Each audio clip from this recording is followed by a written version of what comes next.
Yes, good morning to all of you. देखिए हम लोग modes of transfer of heat study कर रहे थे। तो मोड्स ऑफ हीट ट्रांसफर में जो थर्ड हीट एनर्जी को ट्रांसफर करने का मोड है, तरीका है, वो है रेडिएशंस। अब ये रेडिएशंस क्या होते हैं पहले इसको समझ लेते हैं, इसके बाद में फिर हम ये देखेंगे कि रेडिएशन किस किस चीजों पे डिपेंड करता है। देखिए रेडिएशन एक तरीका है जिसमें हीट एनर्जी ट्रांसफर होगी, जिसमें हीट एनर्जी ट्रांसफर होगी वेव्स की फॉर्म में।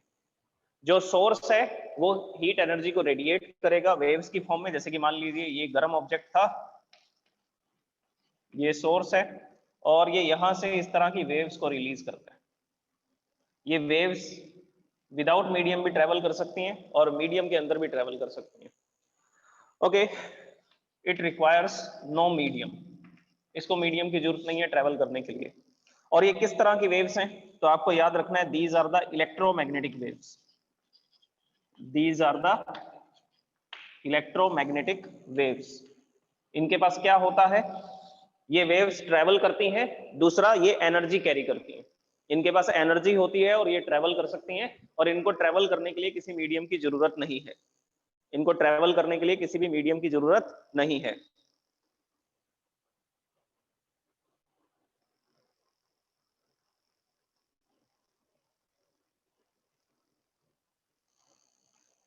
ओके, ये जो इलेक्ट्रोमैग्नेटिक वेव्स हैं इसकी दो प्रॉपर्टी बताई मैंने, it carry energy and it can travel या प्रोपेगेट। ये प्रोपेगेशन कर सकती है, मतलब चल करके जा सकती है। तो सोर्स जो क्या था, गर्म था, हाई टेम्परेचर पे था। मान लीजिए इसका टेम्परेचर 10 डिग्री सेल्सियस है, तो 10 डिग्री सेल्सियस का जो ऑब्जेक्ट है, सोर्स है, वो इन इलेक्ट्रोमैग्नेटिक वेव्स को रिलीज करेगा, और ये इलेक्ट्रोमैग्नेटिक वेव्स के पास एनर्जी होगी और ये प्रोपेगेट करेंगी इन मीडियम और विदाउट मीडियम। किसी मीडियम के अंदर या बिना मीडियम के भी ये चल करके जा सकते हैं। उसका रीजन क्या है, उसका रीजन मैं आपको बता देता हूँ। जैसे आपने दो चीजें पढ़ रखी हैं, इलेक्ट्रिक फील्ड और मैग्नेटिक फील्ड।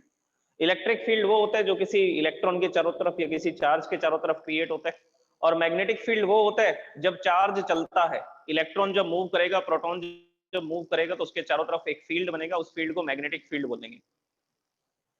तो इसमें इलेक्ट्रिक फील्ड भी होता है और इसमें इस तरह से मैग्नेटिक फील्ड भी होता है। तो दोनों फील्ड एक दूसरे के साथ साथ चलते हैं। इलेक्ट्रिक फील्ड ऐसा जा रहा है, इसकी वेव ऊपर से नीचे की तरफ बन रही है, तो उसकी वेव लेफ्ट से राइट की तरफ बनेगी। दोनों 90 डिग्री पर रहेंगे, और ये इलेक्ट्रिक फील्ड होगा, ये मैग्नेटिक फील्ड होगा, और ये मीडियम में इस तरह से आगे बढ़ेंगे। और ये जो इलेक्ट्रिक फील्ड और मैग्नेटिक फील्ड है, ये क्या कैरी कर रहे हैं, ये एनर्जी कैरी कर रहे हैं, एनर्जी, और वो क्या कर रही है, प्रोपेगेट कर रही है, और इसको ट्रेवल करने के लिए मीडियम की जरूरत नहीं है। जो इलेक्ट्रिक फील्ड और मैग्नेटिक फील्ड्स होते हैं, ये विदाउट मीडियम भी प्रोड्यूस हो सकते हैं, विदाउट मीडियम भी प्रोड्यूस हो सकते हैं। तो जो रेडिएशन है वो किस तरह से ट्रेवल करता है, इलेक्ट्रोमैग्नेटिक वेव्स की फॉर्म में ट्रेवल करता है। और ये इलेक्ट्रोमैग्नेटिक वेव कौन रिलीज करता है, कोई भी ऑब्जेक्ट, कोई भी ऑब्जेक्ट। कंडीशन क्या है, बस उसका टेम्परेचर 0 केल्विन से ज्यादा होना चाहिए, बस उसका टेम्परेचर 0 केल्विन से ज्यादा होना चाहिए। अगर 0 केल्विन टेम्परेचर है तो कोई रेडिएशंस नहीं होंगे, वो एब्सोल्यूट 0 टेम्परेचर होता है जिसमें मैटर की प्रॉपर्टीज ही चेंज हो जाती हैं, उसको नहीं डिस्कस कर रहे हैं हम। मैं ये बोल रहा हूँ टेम्परेचर मोर देन 0 केल्विन होना चाहिए। 1 केल्विन टेम्परेचर भी है तब भी वो इलेक्ट्रोमैग्नेटिक वेव्स को रिलीज करेगा, मोर देन 0 केल्विन। तो ऐसी बॉडी, कोई भी बॉडी जिसका टेम्परेचर 0 केल्विन से ज्यादा है, वो हीट एनर्जी को रेडिएट करेगी, किस फॉर्म में, इलेक्ट्रोमैग्नेटिक वेव्स की फॉर्म में। और इन इलेक्ट्रोमैग्नेटिक वेव्स को ट्रेवल करने की जरूरत नहीं है। और ये इलेक्ट्रोमैग्नेटिक वेव्स क्या है, ये इलेक्ट्रॉन प्रोड्यूस करते हैं। आपने शायद नील्स बोर का मॉडल पढ़ा होगा, जिसमें आपने ट्रांजिशंस देखे होंगे कि वो हायर लेवल से लोअर लेवल में आता है, हायर ऑर्बिट से लोअर ऑर्बिट में आता है। इलेक्ट्रॉन जब ट्रांजिशन करता है, जैसे एटॉमिक स्ट्रक्चर में आपने ये स्टडी किया है, ये फर्स्ट ऑर्बिट है, ये सेकंड ऑर्बिट है। अब मान लीजिए किसी इलेक्ट्रॉन की एनर्जी ज्यादा हो गई थी, तो वो फर्स्ट ऑर्बिट से सेकंड ऑर्बिट में जंप कर चुके। अब सेकंड ऑर्बिट में 8 इलेक्ट्रॉन पूरे हैं, 8 इलेक्ट्रॉन्स होते हैं, तो यहाँ पर स्पेस खाली नहीं है, तो ये सारे के सारे इलेक्ट्रॉन मिलकर के इसको रिपेल करेंगे। रिपेल करेंगे तो ये सेकंड ऑर्बिट से फर्स्ट ऑर्बिट में दोबारा से जंप करेगा, दैट इज कॉल्ड ट्रांजिशन, इसको ट्रांजिशन बोलते हैं। तो जब ये इलेक्ट्रॉन सेकंड ऑर्बिट से फर्स्ट ऑर्बिट में आएगा, तब ये इलेक्ट्रॉन वाइब्रेशंस करेगा, और वाइब्रेशंस जब करेगा तब प्रोड्यूस होगी इलेक्ट्रोमैग्नेटिक वेव।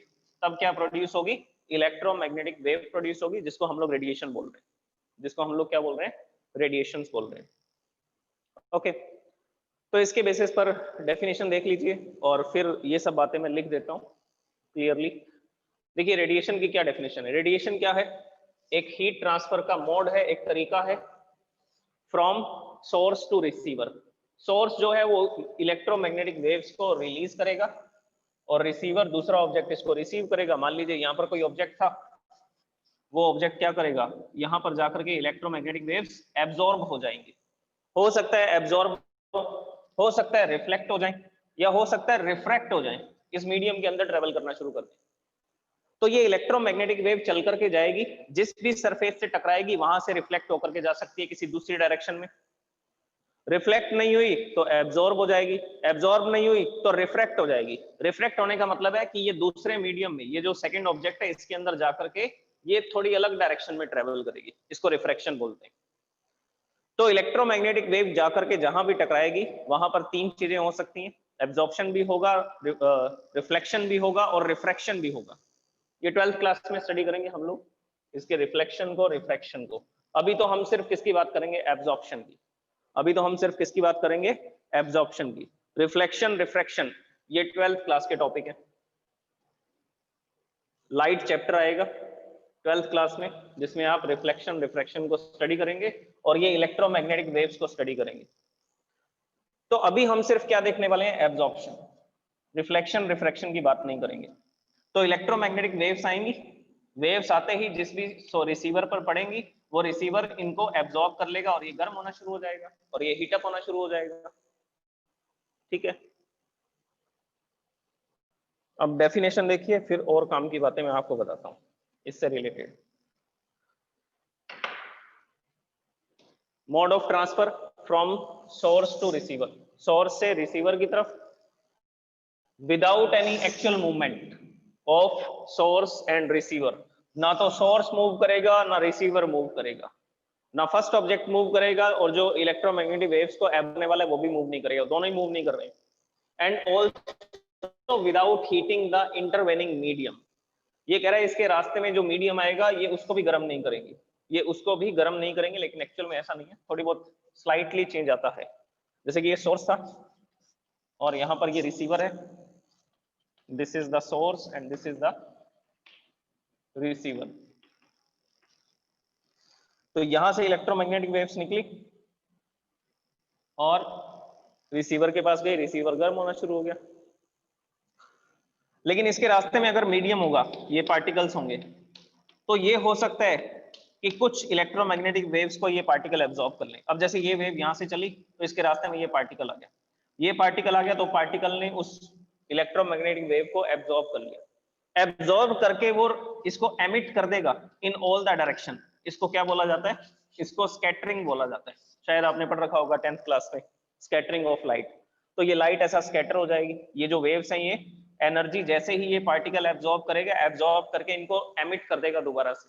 वो इलेक्ट्रॉन इस एनर्जी को नहीं रखेगा, दोबारा रिलीज कर देगा और ये लाइट ऐसा, ये जो वेव है ये ऐसा चारों डायरेक्शन में ये एनर्जी फैल जाएगी। दिस इज कॉल्ड स्कैटरिंग, इसको स्कैटरिंग बोलते हैं। तो हो सकता है कि कुछ पार्टिकल्स इस एनर्जी को एब्जॉर्ब कर लें, इन इलेक्ट्रोमैग्नेटिक वेव्स को एब्जॉर्ब कर लें, लेकिन इससे ज्यादा चेंज नहीं आएगा। मीडियम का जो टेम्परेचर है उसमें ज्यादा चेंजेस नहीं आएंगे, स्लाइटली चेंज होगा, बहुत कम चेंज होगा। तो इसलिए इसको कंसीडर ही नहीं किया जाता।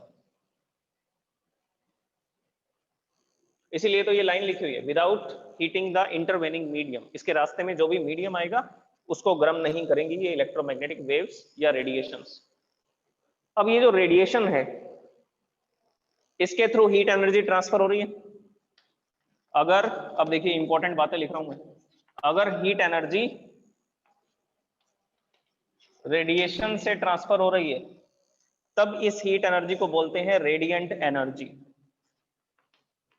अगर रेडिएशन से ट्रांसफर होगी तो इसको रेडिएंट एनर्जी बोला जाएगा, पहली बात।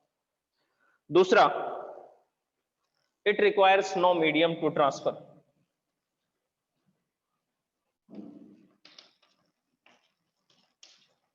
हीट एनर्जी ट्रांसफर हो सकती है without medium. Heat energy transfer हो सकती है विदाउट मीडियम। सेकंड पॉइंट, ये फर्स्ट पॉइंट है। अगर हीट एनर्जी रेडिएशन से ट्रांसफर हो रही है तो उसको रेडिएंट एनर्जी बोलेंगे। अगर हीट एनर्जी विदाउट मीडियम, ये विदाउट मीडियम भी ट्रांसफर हो सकती है। It does not require any medium to transfer the heat energy from one part of the system to the another part of the system और from the one body to another body.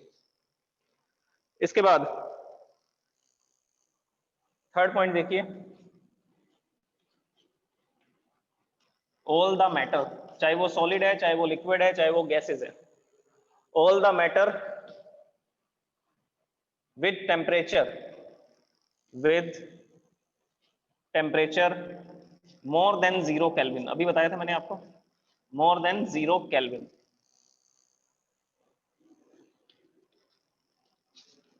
radiates electromagnetic waves, EM waves भी बोलते हैं इसको, short में मैं लिख रहा हूं इसको।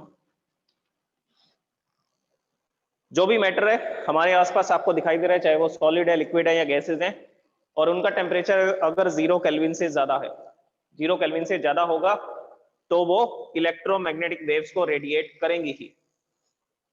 हो सकता है वो इलेक्ट्रोमैग्नेटिक वेव्स हमें दिखती ना हो, क्योंकि हमारे ब्रेन की कैपेसिटी नहीं है ना सारी इलेक्ट्रोमैग्नेटिक वेव्स को देख सके। अच्छा, अब मैं आपको इसका पूरा इलेक्ट्रोमैग्नेटिक वेव्स कितने टाइप की होती हैं वो सब बता देता हूँ।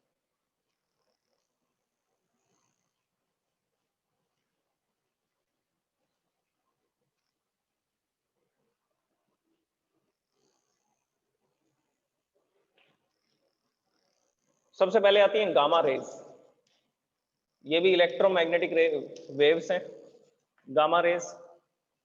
इसके बाद आएंगी एक्स रेज, एक्स रेज के बाद आएंगी ultraviolet rays, ultraviolet rays. Ultraviolet के बाद आएगा विजिबल लाइट, जिसको हम देख सकते हैं, हमारा ब्रेन सिर्फ इन वेव्स को पहचान सकता है, इसके लिए कैपेबल है, visible light. Next, visible light में कौन कौन से कलर आएंगे? VIBGYOR, infrared, infrared, microwaves, radio waves, जिससे हमारे मोबाइल फोन इंटरनेट वर्क कर रहे हैं, वो रेडियो वेव्स है। इसके बाद और छोटी वेव्स आएंगी, electron waves, matter waves, electron waves आएंगी इसके बाद। अब देखिए ये सारी ही क्या है, these all are electromagnetic waves, ये सारी इलेक्ट्रोमैग्नेटिक वेव्स हैं, जिसमें इलेक्ट्रिक फील्ड और मैग्नेटिक फील्ड ट्रेवल करता है, एनर्जी कैरी करता है। अच्छा, इनमें डिफरेंस क्या है फिर? इनमें डिफरेंस है फ्रीक्वेंसी का, इन सब में किसका डिफरेंस है? फ्रीक्वेंसी का। इसकी फ्रीक्वेंसी बहुत ज्यादा है, ये हाई फ्रीक्वेंसी की है। इसकी वेव मान लीजिए मैं ऐसा बनाता हूं, ये ऐसी वेव है, ये हाई फ्रीक्वेंसी की है। और जो इंफ्रारेड, माइक्रोवेव, रेडियो वेव्स होंगी वो ऐसी होंगी, ये 1 सेकंड में 50 वेव बन रही है, वो 1 सेकंड में 2 वेव्स बन रही है। अच्छा, जिसकी फ्रीक्वेंसी ज्यादा होगी उसकी वेवलेंथ कम होगी, इसकी फ्रीक्वेंसी हाईएस्ट होती है, highest frequency and smallest wavelength, और इनकी वेवलेंथ कैसी होगी? सबसे छोटी होगी। जो सबसे लास्ट में लिखी है मैंने, frequency smaller, wavelength longer, wavelength जो है वो लॉन्गर होगी, वो बड़ी होगी। ओके, तो सबसे ज्यादा फ्रीक्वेंसी इसकी है। आपने ये फॉर्मूला पढ़ा होगा, E is equal to H nu, E is equal to H nu. Nu मतलब फ्रीक्वेंसी, फ्रीक्वेंसी जितनी ज्यादा होगी एनर्जी उतनी ही ज्यादा होगी, ये फॉर्मूला आप याद रख सकते हैं। Okay, E is equal to H nu, nu H तो एक कांस्टेंट है, प्लैंक्स कांस्टेंट, और जो न्यू है मतलब कि फ्रीक्वेंसी, फ्रीक्वेंसी जितनी ज्यादा एनर्जी उतनी ज्यादा। तो गामा रेज की फ्रीक्वेंसी सबसे ज्यादा होती है। ये गामा रेज कब निकलती हैं? न्यूक्लियर रिएक्शंस में, जब कोई न्यूक्लियस टूटता है, प्रोटॉन न्यूट्रॉन जहां होते हैं न्यूक्लियस, जब कोई न्यूक्लियस टूटता है तब गामा रेज निकलती हैं। या जब 2 हाइड्रोजन मिलकर के हीलियम बनाते हैं, जैसा कि सन पर ये रिएक्शन चल रही है, न्यूक्लियर फ्यूजन रिएक्शन बोला जाता है इसको, न्यूक्लियर फ्यूजन, तो वहां पर ये गामा रेज प्रोड्यूस होती है। तो न्यूक्लियर रिएक्शंस में गामा रेज प्रोड्यूस होंगी। एक्स रेज, एक्स रेज कब प्रोड्यूस होती हैं? जब फर्स्ट ऑर्बिट का इलेक्ट्रॉन न्यूक्लियस में चला जाता है। एक्स रेज कब प्रोड्यूस होती हैं? जब फर्स्ट ऑर्बिट का इलेक्ट्रॉन न्यूक्लियस में चला जाता है तब एक्स रेज प्रोड्यूस होती हैं। ये एटम्स प्रोड्यूस कर सकते हैं। Next ultraviolet rays atom molecules produce करेंगे। विजिबल लाइट, जो मैटर आपको दिखाई दे रहा है वो सारे विजिबल लाइट ही तो हैं। अभी आपके सामने ये बोर्ड जो है ग्रीन कलर का दिख रहा है, चौक जो है व्हाइट कलर का दिख रहा है। व्हाइट कलर क्या होता है? इन सब कलर्स का कॉम्बिनेशन।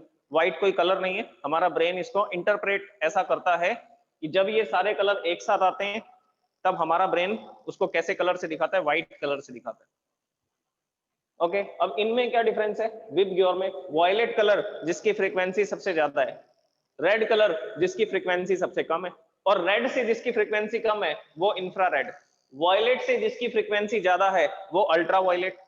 वॉयलेट से जिसकी फ्रीक्वेंसी ज्यादा है वो अल्ट्रावायलेट। अब आपने ये देखा होगा अल्ट्रावायलेट लाइट आती है जो हमारे मोबाइल फोन में जुड़ जाती है या अदर वर्क के लिए भी उसको यूज करते हैं, जैसे कि स्कॉर्पियन होता है उसको फाइंड करने के लिए अल्ट्रावायलेट लाइट का यूज करते हैं। तो ये जो अल्ट्रावायलेट लाइट होती है, और उसके अलावा जैसे किसी के मसल्स में पेन हो रहा हो तो अल्ट्रावायलेट लाइट उसके ऊपर डाल देते हैं। अल्ट्रावायलेट लाइट जाएगी और वो इलेक्ट्रोमैग्नेटिक वेव्स जैसे ही जाएंगी हमारी जो सेल्स हैं, जो एटम्स हैं यहाँ के, वो उस हीट एनर्जी को एब्जॉर्ब कर लेंगे, वो इस इलेक्ट्रोमैग्नेटिक वेव्स को एब्जॉर्ब कर लेंगे, मतलब कि एनर्जी एब्जॉर्ब कर लेंगे। ठीक है, तो ये अल्ट्रावायलेट रेज जो है, अगर मान लीजिए आप इसके सामने ऐसा हाथ करेंगे तो अल्ट्रावायलेट रेज जैसे ही पड़ेंगी आप गर्म महसूस करना शुरू कर देंगे कुछ ही सेकंड्स के बाद। उसका रीजन क्या होगा? ये इलेक्ट्रोमैग्नेटिक वेव्स के पास एनर्जी है, और एनर्जी जैसे ही ये सरफेस एब्जॉर्ब करेगा इसका टेम्परेचर राइज होना शुरू हो जाएगा। तो ये हाई फ्रीक्वेंसी है, उससे कम फ्रीक्वेंसी है वॉयलेट की, वॉयलेट से कम इंडिगो, इंडिगो से कम blue, green, yellow, orange, red. Red की फ्रीक्वेंसी सबसे कम है, और रेड से कम फ्रीक्वेंसी है इंफ्रारेड की, इसको हम नहीं देख सकते। हमारे remote phone, remote controls, mobile phone के अंदर भी रिमोट होता है, उसके अंदर उससे भी कौन सी रेज निकलती है? इंफ्रारेड रेज निकलती हैं। टीवी का रिमोट होता है, एसी का रिमोट है, उन सब के अंदर जो एलईडी लगा हुआ है, लाइट एमिटिंग डायोड लगा हुआ है, वो एलईडी क्या करता है? इंफ्रारेड रेज को प्रोड्यूस करता है। इससे भी बना सकते थे, वेव्स ही तो भेजनी है, ये वाली भी भेज सकते थे, ये वाली भी भेज सकते थे। इससे क्यों नहीं बनाया गया रिमोट कंट्रोल? क्योंकि बार बार लाइट जाएगी कमरे में तो अच्छा नहीं लगेगा, तो इसलिए उसमें एलईडी ऐसा लगा होता है जो इंफ्रारेड वेव्स को प्रोड्यूस करता है। वो वेव्स हमें दिखती नहीं है, हमारा ब्रेन उसको इंटरप्रेट ही नहीं करता। नेक्स्ट, इससे कम फ्रीक्वेंसी है माइक्रोवेव्स की, जिससे हम लोग खाना पकाते हैं, माइक्रोवेव ओवन होता है। इन वेव्स की फ्रीक्वेंसी वाटर मॉलिक्यूल्स की फ्रीक्वेंसी के बराबर होती है। वाटर मॉलिक्यूल्स H2O जिस फ्रीक्वेंसी से वाइब्रेट करता है उसी फ्रीक्वेंसी की माइक्रोवेव्स यूज की जाती हैं खाने को गर्म करने के लिए। रेडियो वेव्स, मोबाइल फोन्स के सिग्नल्स, टावर्स के सिग्नल, सैटेलाइट से एक टीवी का चलना, ये सारे किसके ऊपर बेस्ड है? रेडियो वेव्स पे। तो रेडियो वेव्स भी क्या है? इलेक्ट्रोमैग्नेटिक वेव्स ही है, फ्रीक्वेंसी कम है इसकी, इससे कम फ्रीक्वेंसी इलेक्ट्रॉन वेव्स की। इलेक्ट्रॉन वेव्स सबसे लार्जर वेवलेंथ की वेव्स होंगी ये। और ये सारे क्या हैं? ये सभी क्या है? रेडिएशन है। अब देखिए सन का टेम्परेचर तो बहुत ज्यादा है और अर्थ तक वो टेम्परेचर नहीं पहुंच पा रहा। क्यों? उसका रीजन है कि सन और अर्थ के बीच में कोई मीडियम नहीं है। सन और अर्थ के बीच में कोई मीडियम नहीं है, लेकिन वो हॉट ऑब्जेक्ट है, गर्म ऑब्जेक्ट है, जिसका टेम्परेचर 10⁻7 केल्विन के आसपास है। जिसका टेम्परेचर कितना है? 10⁻7 केल्विन। वेरी हाई टेम्परेचर, बहुत ज्यादा टेम्परेचर है। तो इस टेम्परेचर के कारण उसकी अंदर हीट एनर्जी तो बहुत सारी है, पार्टिकल्स बहुत गर्म है, लेकिन वो हम तक नहीं पहुंच पा रहे क्योंकि बीच में कोई मीडियम नहीं है। मीडियम होता तो वो वाइब्रेट करते करते, मोशन करते करते हमारी अर्थ तक आ जाते, लेकिन बीच में मीडियम नहीं होने से वो एनर्जी हम तक किस तरीके से पहुंच रही है? रेडिएशंस। वहां के जो पार्टिकल्स हैं वो गर्म होकर के इलेक्ट्रोमैग्नेटिक वेव्स को रिलीज कर रहे हैं। वो इलेक्ट्रोमैग्नेटिक वेव्स सारे वाली हैं, ये सभी इलेक्ट्रोमैग्नेटिक वेव्स, गामा रेज भी, एक्स रेज भी, अल्ट्रावायलेट भी, विजिबल लाइट भी, ये सब अर्थ तक आती हैं। कुछ एटमॉस्फेयर में एब्जॉर्ब हो जाती हैं और अर्थ तक ये पहुंच पाती हैं। अल्ट्रावायलेट, विजिबल लाइट और इंफ्रारेड, माइक्रोवेव्स, रेडियो वेव्स और ये सब पहुंच जाती हैं।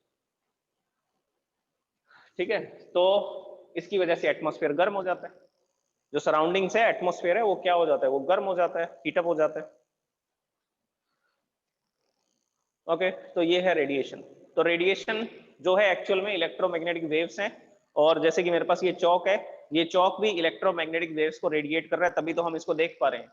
ये कितने तरह की इलेक्ट्रोमैग्नेटिक वेव्स को रेडिएट कर रहा है? तो आंसर है ये सारी, वॉयलेट से लेकर के रेड तक ये सारे कलर्स को रेडिएट कर रहा है। और हमारा ब्रेन इस कलर को कैसे इंटरप्रेट करता है, कैसे समझता है? As a white colour, as a white colour. Physics के अकॉर्डिंग व्हाइट कलर नहीं होता, वो तो हमारे ब्रेन ऐसा दिखाता है, इसको व्हाइट दिखाता है।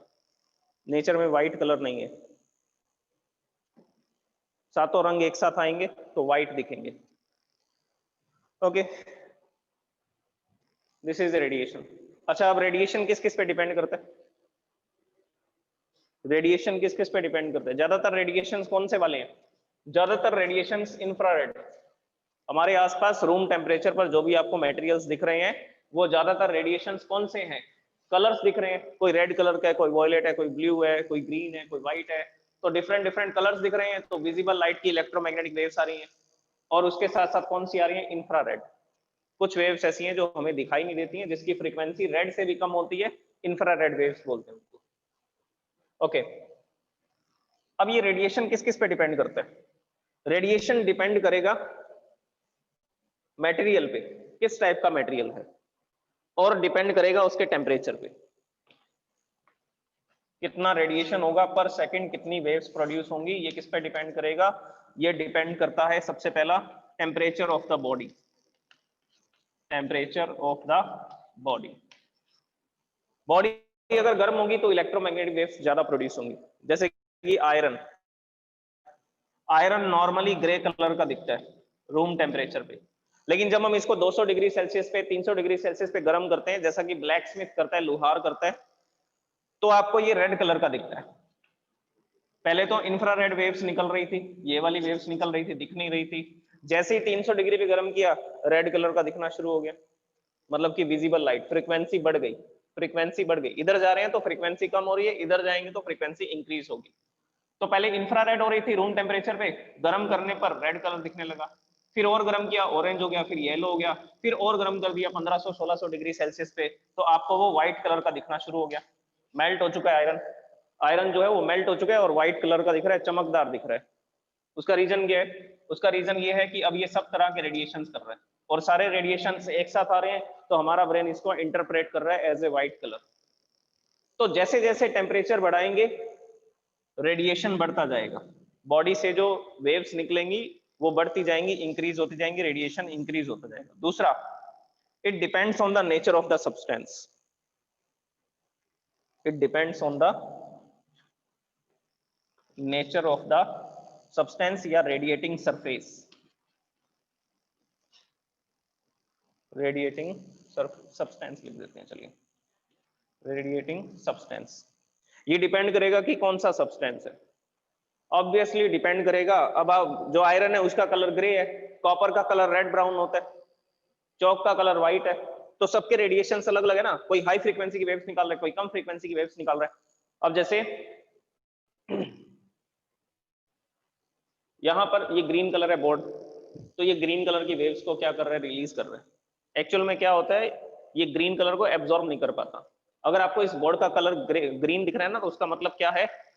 सन से 7 कलर्स आ रहे हैं, 7 कलर्स में से इन सारे कलर्स को एब्जॉर्ब कर लिया, लेकिन ग्रीन को एब्जॉर्ब नहीं किया उसने, तो ग्रीन रिफ्लेक्ट होकर के हमारी आईज में आ जाता है और हमें लगता है ये बोर्ड ग्रीन कलर का है। एक्चुअल में ये ग्रीन नहीं है, ग्रीन तो रिफ्लेक्ट होकर के इससे आ रहा है, ग्रीन कलर तो इससे रिफ्लेक्ट होकर के आ रहा है, ये वेव्स रिफ्लेक्ट होकर के आ रही हैं, ये एब्जॉर्ब नहीं कर पा रहा बोर्ड इस कलर को। और उसके अलावा रेड कलर दिख रहा है, रेड कलर दिख रहा है तो मतलब उसकी फ्रीक्वेंसी कम है, उसमें से भी वेव्स निकल रही हैं। फॉर एग्जाम्पल देखिए, जो ग्रीन कलर का बोर्ड है उसमें से ये वेव निकल रही है, जो रेड कलर है उसमें से ये वाली वेव आ रही है। अब इसकी फ्रीक्वेंसी ज्यादा है, इसकी फ्रीक्वेंसी कम है, इसकी वेवलेंथ कम है, इसकी वेवलेंथ ज्यादा है। जिसकी फ्रीक्वेंसी ज्यादा होगी उसकी वेवलेंथ कम होगी, और जिसकी फ्रीक्वेंसी कम होगी उसकी वेवलेंथ ज्यादा होगी, लॉन्गर वेवलेंथ होगी। तो ये डिफरेंस होगा इन वेव्स में, कोई हाई फ्रीक्वेंसी की है तो कोई लो फ्रीक्वेंसी की है। ये 1 सेकंड में 4 वेव्स बन रही है, ये 1 सेकंड में 2 वेव्स बन रही है, तो फ्रीक्वेंसी का डिफरेंस हो गया ना, पर सेकंड, नंबर ऑफ वेव्स पर सेकंड। तो जो ग्रीन कलर आपको दिखाई दे रहा है वो एक्चुअल में ग्रीन कलर का रेडिएशन हो रहा है, ग्रीन कलर ये एब्जॉर्ब नहीं कर पा रहा, रिफ्लेक्ट होकर के हमारी आईज में आ रहा है, इसलिए ये ग्रीन दिखाई दे रहा है। ओके, तो किस पे डिपेंड करेगा? रेडिएटिंग सब्सटेंस पे, कि किस तरह का सब्सटेंस है। अब जो लीव्स होती हैं, पेड़ों की पत्तियां होती हैं, लीव्स होती हैं, वो ग्रीन कलर की दिखती हैं। क्यों दिखती हैं ग्रीन कलर की? क्योंकि वो ग्रीन कलर एब्जॉर्ब नहीं करती। 7 कलर्स में से वो बाकी सारे कलर्स को, इंफ्रारेड को भी एब्जॉर्ब कर लेगी, लेकिन ग्रीन कलर को एब्जॉर्ब नहीं करती। ग्रीन कलर रिफ्लेक्ट होकर के हमारी आईज में आ जाता है और हमें लगता है कि वो पेड़ के जो पत्ते हैं वो ग्रीन है, लीव्स जो है ग्रीन कलर की हैं। ओके, तीसरा किस पे डिपेंड करेगा? अब सब्सटेंसेस के कलर अलग अलग होते हैं ना, तो इसका मतलब वो अलग अलग तरह की लाइट को रेडिएट कर रहे हैं, डिफरेंट डिफरेंट कलर्स को रेडिएट कर रहे हैं। तीसरा डिपेंड करेगा एरिया ऑफ द सरफेस। किस पे डिपेंड करेगा? Area of the surface. Obviously area पे तो डिपेंड करेगा ही। अब मेरे घर में एक खिड़की है, उसमें से लाइट आ रही है, तो मैंने देखा 100 जूल की लाइट आ रही है पर सेकेंड। अब मैं एक विंडो को और ओपन कर दूं तो 100 जूल इसमें से आ रहे थे और 100 जूल इसमें से आएंगे, 200 जूल हो जाएंगे, फिर एनर्जी बढ़ गई ना। तो उस सरफेस एरिया पे भी डिपेंड करेगा कि कितना एरिया। अगर एरिया बड़ा होगा तो रेडिएशन ज्यादा होगा, एरिया छोटा होगा तो रेडिएशन कम होगा। तो जो रेडिएशन है वो इन 3 चीजों पे डिपेंड करेगा। जो रेडिएशन है वो इन 3 चीजों पे डिपेंड करेगा, बॉडी के टेम्परेचर पे, बॉडी के नेचर पे, मतलब सब्सटेंस के नेचर पे, और तीसरा उसके सरफेस एरिया पे, कि उसका एरिया कितना है। एरिया जितना ज्यादा होगा उतनी ही ज्यादा रेडिएशन होंगे। एरिया जितना ज्यादा होगा उतना ही ज्यादा क्या होगा? रेडिएशन होगा। This is radiation. अब इसके देखिए मैं आपको कुछ पॉइंट्स बता देता हूं, वैसे तो हमने डिस्कस कर लिए हैं। सबसे पहली बात, रेडिएशंस क्या है? हीट एनर्जी का ट्रांसफर है। हीट एनर्जी का ट्रांसफर है without actual movement of the source and receiver. Source और रिसीवर इसमें मूवमेंट नहीं करते हैं। जो रेडिएशन होता है वो हीट एनर्जी को ट्रांसफर करता है through the electromagnetic waves. Electromagnetic waves किससे प्रोड्यूस होती हैं? जिसका टेम्परेचर 0 केल्विन से ज्यादा है। अगर टेम्परेचर मोर देन 0 केल्विन है तो वो बॉडी इलेक्ट्रोमैग्नेटिक वेव्स को रेडिएट करेगी। वो इलेक्ट्रोमैग्नेटिक वेव्स किसी भी टाइप की हो सकती हैं, किसी भी टाइप की हो सकती हैं। अगर ज्यादा गर्म है, हाई टेम्परेचर है, तो गामा रेज, उससे कम है एक्सरेज, उससे कम टेम्परेचर है अल्ट्रावायलेट, उससे कम टेम्परेचर है तो विजिबल लाइट, फिर और कम है तो इंफ्रारेड, और कम है तो माइक्रो, और कम है तो रेडियो वेव्स। तो ये सारी इलेक्ट्रोमैग्नेटिक वेव्स हैं। इन सब में किसका डिफरेंस है? फ्रीक्वेंसी का। इसकी फ्रीक्वेंसी सबसे ज्यादा है तो ये हाई एनर्जी की वेव्स हैं। इसके कांटेक्ट में पर्सन ह्यूमंस नहीं आ सकते हैं, गामा रेज के ह्यूमंस, एनिमल्स, प्लांट्स नहीं आ सकते हैं। गामा रेज जिस पे भी पड़ेंगी हाई एनर्जी की वेव्स होंगी, ठीक है, तो वो हमारी एटॉमिक, जो हमारे मॉलिक्यूल्स की स्ट्रक्चर है उसकी स्ट्रक्चर को ही चेंज कर देगी। टिश्यू डिस्ट्रॉय हो जाएंगे, सेल्स डिस्ट्रॉय हो जाएंगी, खत्म हो जाएंगी। ओके, तो जैसे जैसे इस तरफ बढ़ेंगे फ्रीक्वेंसी कम होती जाएगी, वेवलेंथ बढ़ती जाएगी, और इसको ट्रेवल करने के लिए मीडियम की जरूरत नहीं है। It requires no medium, it can move without medium. ये बिना मीडियम के भी ट्रेवल कर सकती हैं, क्योंकि ये सिर्फ इलेक्ट्रोमैग्नेटिक वेव्स हैं। इलेक्ट्रिक फील्ड और मैग्नेटिक फील्ड की एनर्जी है, और उस एनर्जी को ट्रेवल करने के लिए मीडियम नहीं चाहिए। मीडियम किसको चाहिए होता है? अगर एनर्जी पार्टिकल्स के थ्रू ट्रांसफर करनी है। देखिए कंडक्शन में भी पार्टिकल्स वाइब्रेट करते थे और एनर्जी ट्रांसफर करते थे, और कन्वेक्शन में भी पार्टिकल चल करके जाते थे और टकरा करके एनर्जी को ट्रांसफर करते थे दूसरे पार्टिकल से टकरा करके। तो उन दोनों में पार्टिकल्स चाहिए हीट एनर्जी को ट्रांसफर करने के लिए, लेकिन इसमें कोई मीडियम की जरूरत नहीं है, इसमें पार्टिकल्स की रिक्वायरमेंट नहीं है। वेव्स के थ्रू एनर्जी ट्रांसफर हो सकती है, और ये रेडिएशंस इन 3 चीजों पे डिपेंड करते हैं। टेम्परेचर पे, बॉडी के टेम्परेचर पे, दूसरा उसके रेडिएटिंग सरफेस पे किस तरह का सब्सटेंस है, तीसरा एरिया पे डिपेंड करती है। टेम्परेचर जितना ज्यादा होगा रेडिएशंस उतने ही ज्यादा होंगे।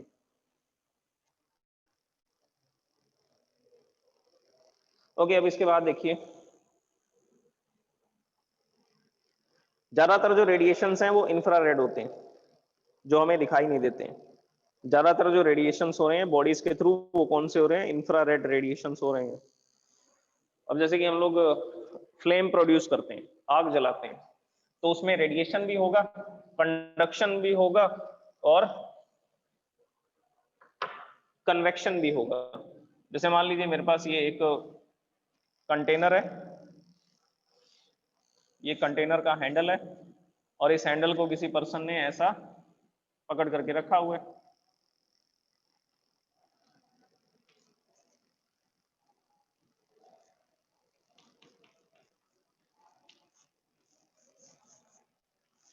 ये ऐसा किसी पर्सन ने इसको पकड़ करके रखा हुआ है हैंडल को। ओके, अब हमने क्या किया, यहाँ पर एक सोर्स लगाया, जैसे कि मैंने इंडक्शन कॉइल, जैसे कि मैंने एक कॉइल लगाई, या हम लोग चलो कोयले को जला लेते हैं, कोल को बर्न करेंगे या वुड को बर्न करेंगे तो इस तरह की फ्लेम्स प्रोड्यूस होंगी, ऐसा फ्लेम्स प्रोड्यूस होंगी, और यहाँ पर ये सब्सटेंस क्या हो रहा है, बर्न हो रहा है। तो हम दूर से इस एनर्जी को महसूस कर पा रहे हैं, तो उसका कारण क्या है, रेडिएशंस, इलेक्ट्रोमैग्नेटिक वेव्स यहाँ से प्रोड्यूस हो रही हैं, इलेक्ट्रोमैग्नेटिक वेव्स यहाँ से प्रोड्यूस हो रही हैं, तो मतलब कि क्या हो रहा है, रेडिएशन हो रहा है। दूर से भी हमने इस हीट एनर्जी को एब्जॉर्ब देखा, एब्जॉर्ब किया, हमें गर्माहट महसूस हुई, हॉटनेस फील हुई। और यहाँ पर जो पार्टिकल्स हैं, इसके आसपास एयर पार्टिकल्स हैं, वो चल करके ऊपर जाएंगे और इस कंटेनर से टकराएंगे, इस कंटेनर से टकराएंगे तो क्या होगा, यहाँ पर कंटेनर के पार्टिकल ऐसा ऊपर उठने शुरू हो जाएंगे और साइड से नीचे आने शुरू हो जाएंगे। तो इस कंटेनर के अंदर जो सब्सटेंस है उसमें आपको क्या दिखेगा, उसमें दिखेगा आपको कन्वेक्शन। और ये पूरा कंटेनर गर्म हो चुका है, ये हैंडल भी गर्म होना शुरू हो गया। अब जिस पर्सन ने इस हैंडल को पकड़ रखा था वो भी गर्म हो गया। तो यहाँ पर क्या हो रहा है, यहाँ पर हो रहा है कंडक्शन, यहाँ पर क्या हो रहा है, कंडक्शन। वेपर्स अपवर्ड डायरेक्शन में राइज हो रहे हैं, जो वाटर था वो स्टीम में कन्वर्ट हो गया। अब मान लीजिए मैंने यहाँ पर ऐसा हाथ रखा तो मेरे को गर्म महसूस होगा, क्यों, क्योंकि ये पार्टिकल आकर के ऐसा कोलाइड करेगा मेरे हाथ के साथ। तो यहाँ पर भी क्या हो रहा है, ये भी कन्वेक्शन है, ये भी क्या है, कन्वेक्शन। पार्टिकल एनर्जी को गेन करके इनकी डेंसिटी कम हो जाती है, दूर दूर हो जाते हैं, एक्सपेंड हो जाते हैं और अपवर्ड डायरेक्शन में राइज करते हैं और जाकर के हाथ से टकराते हैं। तो जैसे ही टकराते हैं ये एनर्जी मेरे हाथ में ट्रांसफर हो जाती है। तो यहाँ पर पार्टिकल जाकर के एनर्जी को ट्रांसफर कर रहे हैं, चल करके जा रहे हैं, एक्चुअल मूवमेंट हो रहा है, तो कन्वेक्शन। इसमें पार्टिकल ऊपर आ रहे हैं, साइड से नीचे जा रहे हैं, यहाँ पर कन्वेक्शन। ये सब्सटेंस जो वाटर है वो गर्म हो रहा है कन्वेक्शन के थ्रू, और ये रेडिएशंस कर रहे हैं। ये बर्तन भी गर्म हो चुका है, ये भी क्या करेगा, इलेक्ट्रोमैग्नेटिक वेव्स को रिलीज करेगा। हम इसकी गर्मी को महसूस कर सकते हैं, हॉटनेस को महसूस कर सकते हैं, क्योंकि ये इलेक्ट्रोमैग्नेटिक वेव्स को रिलीज कर रहा है और वो हम तक आ रही है। तो जो भी बॉडी गर्म होगी वो ही रेडिएशंस करेगी। ये फायर जो है, फ्लेम्स जो है, ये भी रेडिएशन कर रहे हैं। बर्तन में कन्वेक्शन हो रहा है, पूरा बर्तन गर्म हो गया, हैंडल भी गर्म हो गया, कंडक्शन हो रहा है। यहाँ पर पार्टिकल्स ऊपर जा रहे हैं और किसी दूसरे सरफेस से टकरा रहे हैं, उस सरफेस को गर्म कर रहे हैं, यहाँ पर भी कन्वेक्शन हो रहा है। तो ये कंडक्शन, कन्वेक्शन, रेडिएशन, तीनों चीजें हो रही हैं, तीनों चीजें हो रही हैं यहाँ पे। ओके, अब हैंड रेज कर दो जल्दी से।